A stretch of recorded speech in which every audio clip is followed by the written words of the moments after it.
Lo que está ocurriendo en México este 24 de marzo de 2026 no puede leerse como una reforma más.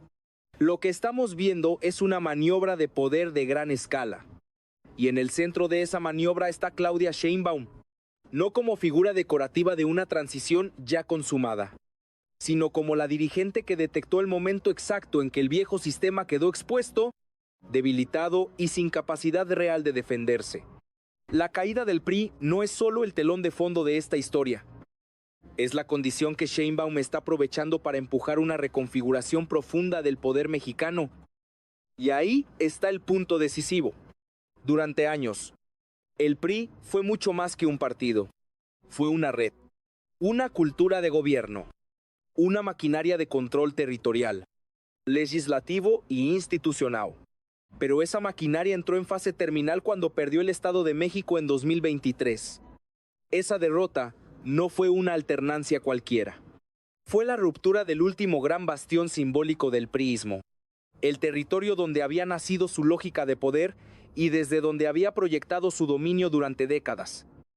Cuando ese muro cayó, cayó también la ficción de que el viejo régimen todavía podía reorganizarse.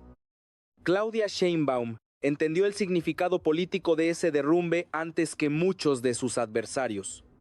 No se limitó a celebrar la derrota del PRI. Leyó en ella una ventana estratégica. Si la oposición había perdido su fortaleza territorial, su autoridad moral y su capacidad de articular una resistencia creíble, entonces el siguiente movimiento no debía ser administrar la victoria, sino convertirla en mandato para rediseñar las reglas del juego.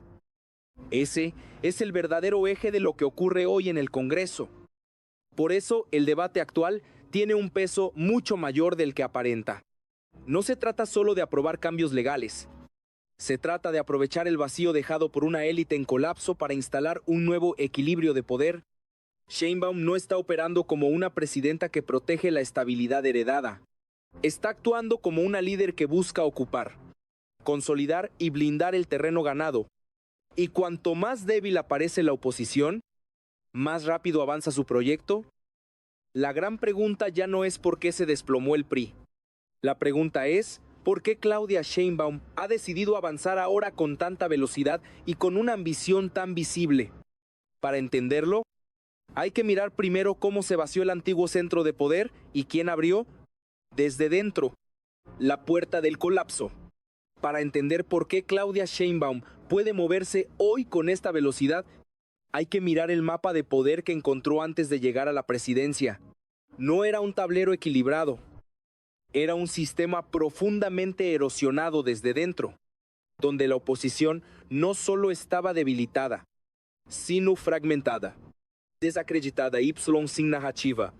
Y en el centro de ese colapso estaba el PRI, no como víctima de un ataque externo, sino como protagonista de su propia descomposición. El punto de quiebre fue claro el Estado de México en 2023.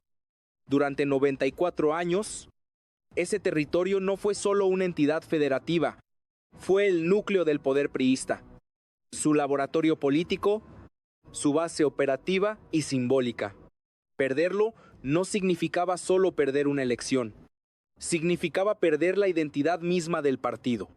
Era, en términos estratégicos, el equivalente a desmontar el último bastión que sostenía la ilusión de permanencia.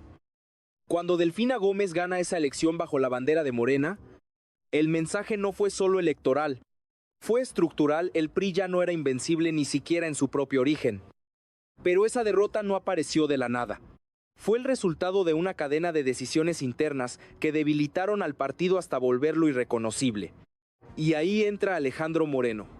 Su liderazgo no solo generó desgaste, generó desconfianza profunda, tanto hacia afuera como hacia adentro.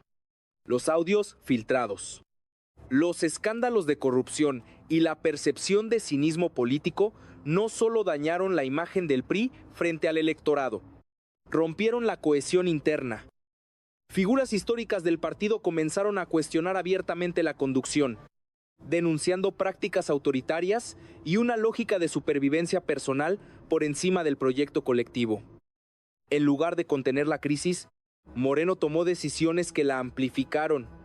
modificó estatutos, extendió su control interno y aseguró posiciones políticas clave para sí mismo.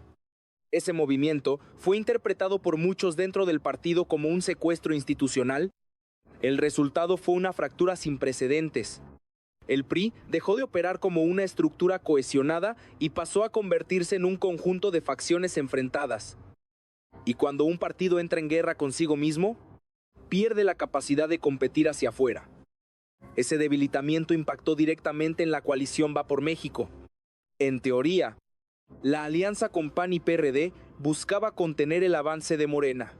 En la práctica, se convirtió en una coalición frágil, sostenida por la necesidad más que por una visión común. ¿Cómo construir credibilidad frente al electorado cuando uno de sus pilares arrastraba una crisis de legitimidad tan profunda? Cada ataque contra el PRI se convertía en un golpe indirecto contra toda la alianza, y eso Morena lo entendió perfectamente. En ese contexto, la campaña en el Estado de México se volvió casi imposible de sostener para la oposición. Aunque hubo intentos por separar la figura de la candidata de la dirigencia nacional, la narrativa ya estaba instalada. El PRI no solo era percibido como un partido desgastado, era visto como un símbolo de prácticas que el electorado comenzaba a rechazar activamente. La derrota fue, en ese sentido, la confirmación de una tendencia más amplia. El rechazo no era coyuntural, era estructural. Claudia Sheinbaum observó todo ese proceso desde una posición estratégica. No intervino directamente en la crisis del PRI, pero sí capitalizó cada uno de sus efectos. Cada escándalo, cada división interna, cada error de liderazgo se convertía en una pieza más dentro de un relato que fortalecía a Morena como alternativa. Y cuando llega la elección presidencial de 2024, el terreno ya estaba preparado. No había una oposición sólida capaz de disputar el poder en igualdad de condiciones. Esa es la base real del escenario actual. Sheinbaum no solo llega con legitimidad electoral, llega con un Congreso favorable, con una oposición debilitada y con un vacío de poder que nadie más está en posición de llenar. Y en política, cuando el vacío es tan evidente, alguien siempre lo ocupa. La cuestión es cómo se ocupa y con qué intención. Porque lo que parecía una simple victoria electoral empieza a mostrar otra dimensión cuando se observan los movimientos posteriores. Y es ahí donde el conflicto deja de ser interno al PRI y se traslada directamente al diseño del Estado. Ese traslado del conflicto hacia el diseño del Estado es precisamente lo que estalla en este momento. Porque lo que Claudia Sheinbaum pone sobre la mesa no es una reforma aislada. Es una intervención directa sobre las estructuras que, durante décadas, funcionaron como límites al poder político. Y eso activa una reacción inmediata, tanto dentro como fuera de México.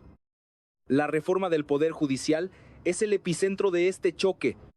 La propuesta de elegir jueces, magistrados y ministros por voto popular rompe con uno de los pilares del sistema institucional construido tras la transición democrática.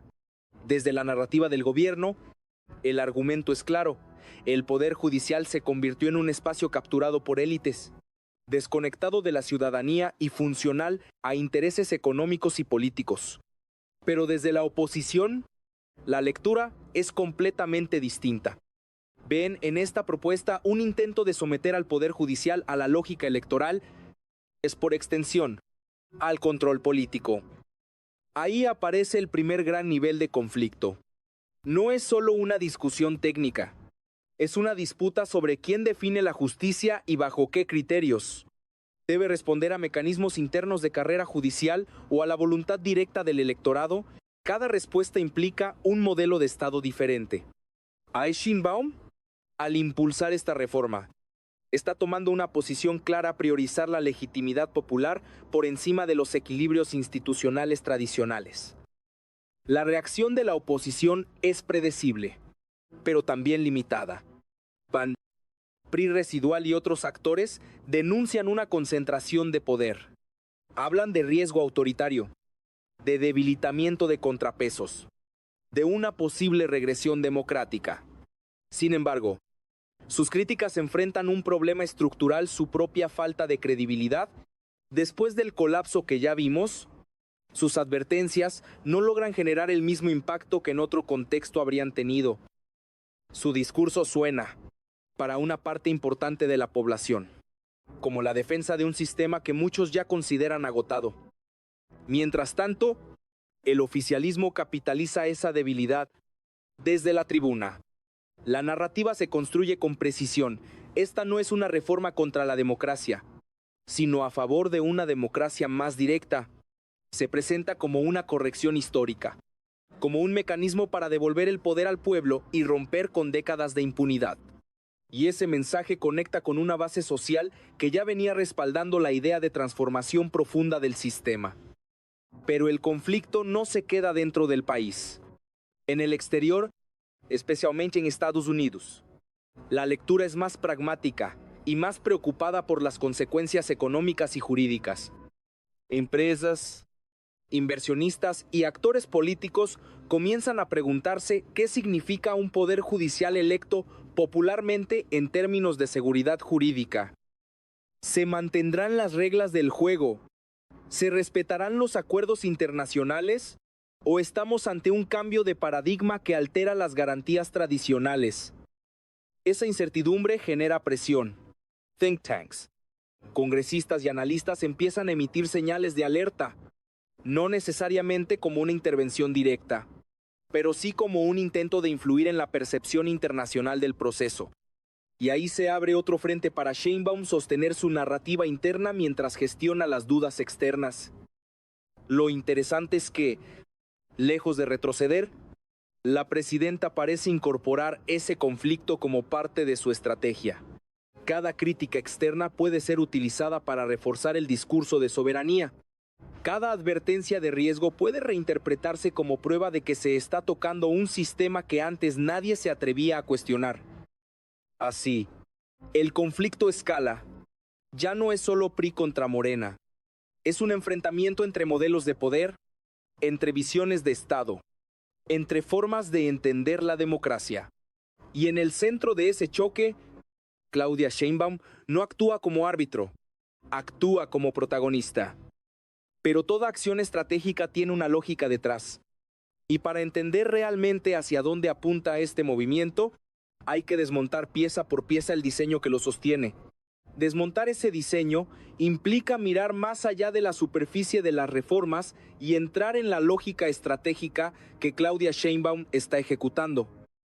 Porque lo que parece una serie de decisiones aisladas en realidad responde a una arquitectura coherente a aprovechar un momento de debilidad estructural de la oposición para redefinir las reglas del sistema antes de que ese equilibrio vuelva a estabilizarse. El primer elemento de esa estrategia es el tiempo. Sheinbaum no actúa en cualquier momento. Actúa justo después de una victoria electoral contundente, sobre todo en un escenario donde la oposición no tiene capacidad de bloqueo real. Esto no es menor. En política, las reformas profundas no dependen solo de la voluntad, sino de la ventana de oportunidad. Y esa ventana rara vez permanece abierta mucho tiempo. Lo que Sheinbaum parece haber entendido es que el colapso del PRI no solo debilitó a un partido, sino que desarticuló todo un sistema de contención. El segundo elemento es la narrativa. Ninguna reforma de esta magnitud puede sostenerse solo con mayoría legislativa. Necesita legitimidad social. Y ahí es donde el discurso de la transformación juega un papel central. Cada movimiento se presenta no como una imposición, sino como una corrección histórica. No como concentración de poder, sino como democratización.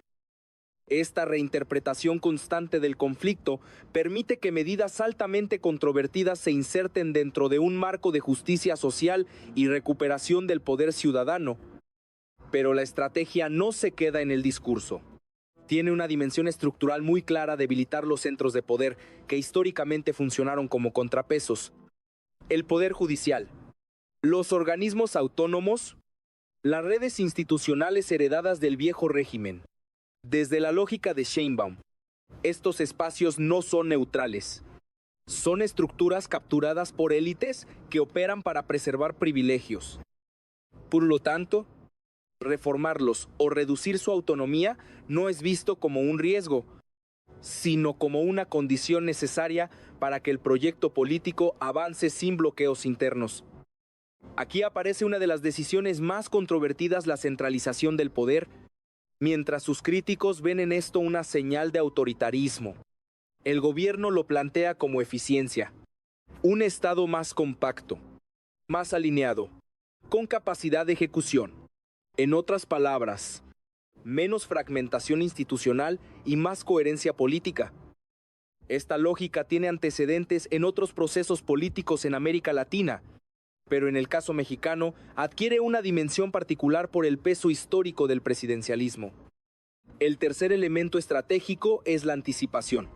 Sheinbaum no solo responde a las condiciones actuales, se adelanta a escenarios futuros. Si la oposición eventualmente se reorganiza, si nuevos liderazgos emergen, si el sistema político intenta reequilibrarse, las reformas actuales podrían funcionar como un blindaje. Es decir, no solo transforman el presente, sino que condicionan el margen de acción del futuro. Y eso es clave para entender la profundidad del movimiento. También hay una dimensión internacional en esta estrategia. Sheinbaum sabe que las críticas externas son inevitables, pero también sabe que su margen de maniobra depende principalmente de su respaldo interno. Por eso prioriza consolidar una base social sólida antes que buscar consenso internacional. La lógica es clara: mientras exista legitimidad doméstica, la presión externa tendrá límites. Y en un contexto donde México es un actor clave para Estados Unidos en comercio, migración y seguridad, ese cálculo no es menor. Ahora bien, toda estrategia de este tipo tiene riesgos. Sheinbaum lo sabe. Concentrar poder implica asumir costos. Reducir contrapesos puede generar tensiones institucionales. Cambiar reglas puede producir incertidumbre. Pero aquí aparece una pregunta fundamental. ¿Está dispuesta a asumir esos riesgos a cambio de una transformación estructural? Todo indica que sí.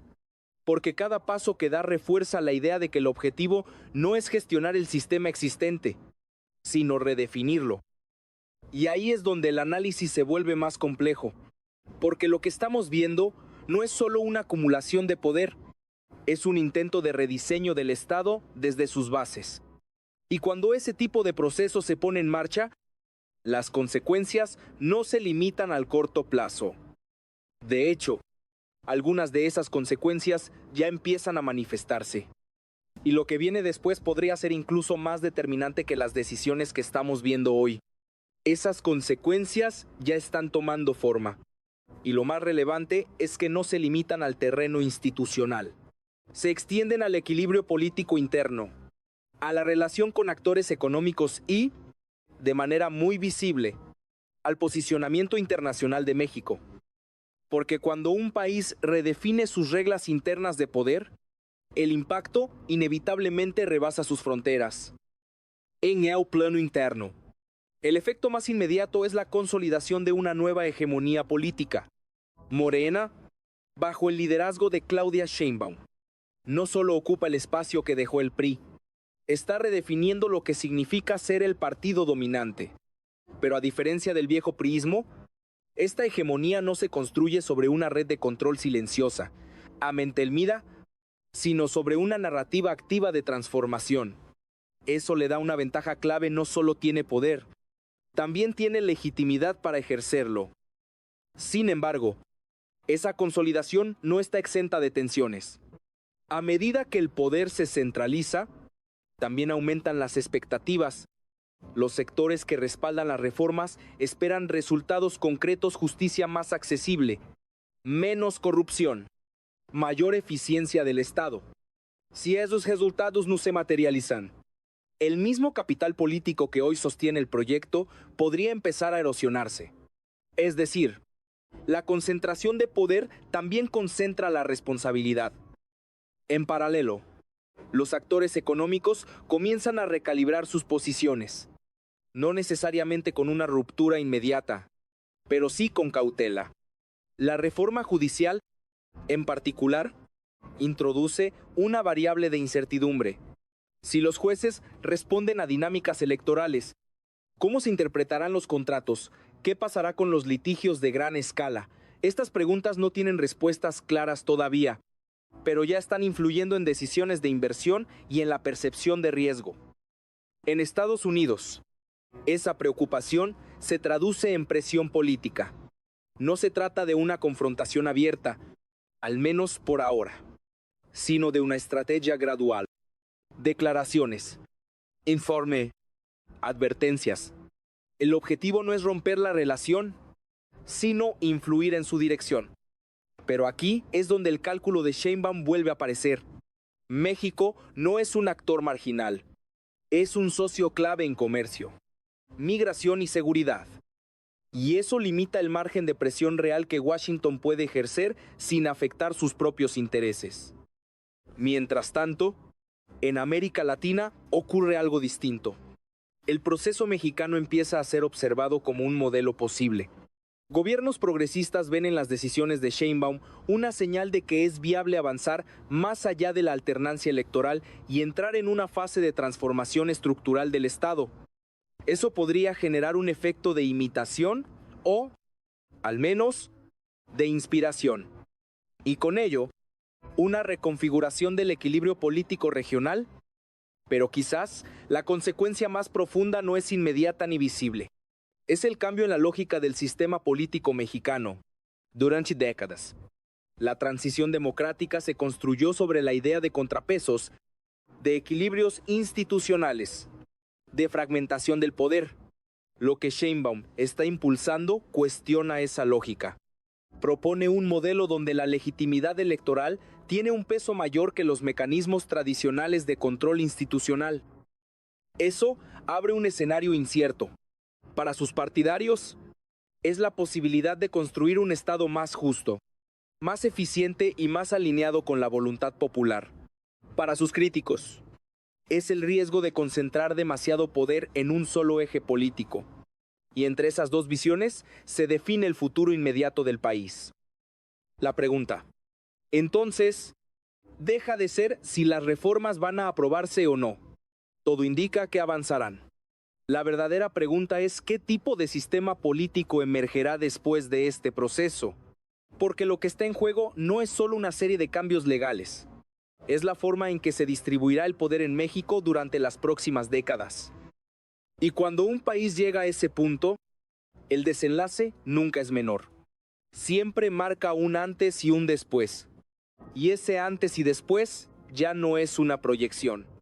Es una realidad en construcción. Lo que comenzó como el colapso interno de un partido histórico terminó abriendo una puerta que Claudia Sheinbaum decidió cruzar sin titubeos. Pero lo más importante no es solo que haya cruzado esa puerta, es cómo la está cerrando detrás de ella, redibujando el camino para que lo que venga después tenga menos margen de reversa. Porque aquí está el punto final del análisis. El PRI no cayó únicamente por desgaste, cayó por errores estratégicos, por decisiones que fragmentaron su estructura y por una incapacidad de leer el cambio de época. Pero ese vacío no se mantiene vacío por mucho tiempo. Y Sheinbaum lo entendió con claridad. Donde otros vieron el fin de una era, ella vio el inicio de una oportunidad. Lo que está haciendo ahora no es improvisado. Es la ejecución de una lógica política consistente: consolidar poder mientras existe legitimidad, transformar instituciones mientras no hay resistencia efectiva y establecer nuevas reglas antes de que el sistema tenga capacidad de reaccionar. Cada reforma, cada movimiento, cada confrontación responde a esa línea. Y eso es lo que convierte este momento en algo mucho más profundo que una simple coyuntura.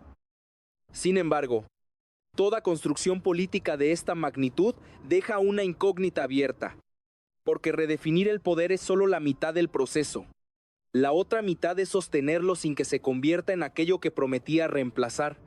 Ahí es donde se jugará realmente el legado de Sheinbaum, no en la velocidad de las reformas, sino en su capacidad de generar un sistema que funcione, que entregue resultados y que mantenga la legitimidad que hoy lo impulsa. Mientras tanto, el escenario ya cambió. La oposición sigue buscando cómo reorganizarse, pero lo hace desde una posición debilitada.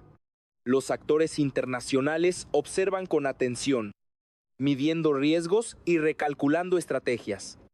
Y dentro de México, la sociedad se divide entre quienes ven en este proceso una oportunidad histórica y quienes lo perciben como una señal de alerta. Lo que es indiscutible es que el viejo equilibrio ya no existe, y lo que se está construyendo en su lugar todavía no está completamente definido. Esa es la tensión que atraviesa todo este momento. Si has llegado hasta aquí, hay algo clave que debes preguntarte. ¿Estamos viendo el nacimiento de un sistema más representativo o el inicio de una concentración de poder difícil de revertir? Déjame tu opinión en los comentarios, porque este debate apenas comienza. Y si quieres seguir entendiendo cómo estos movimientos están redefiniendo el futuro de México, suscríbete. Lo que viene después podría ser aún más decisivo que lo que acabamos de analizar. Porque cuando las reglas cambian, no solo cambia el juego, cambian todos los jugadores.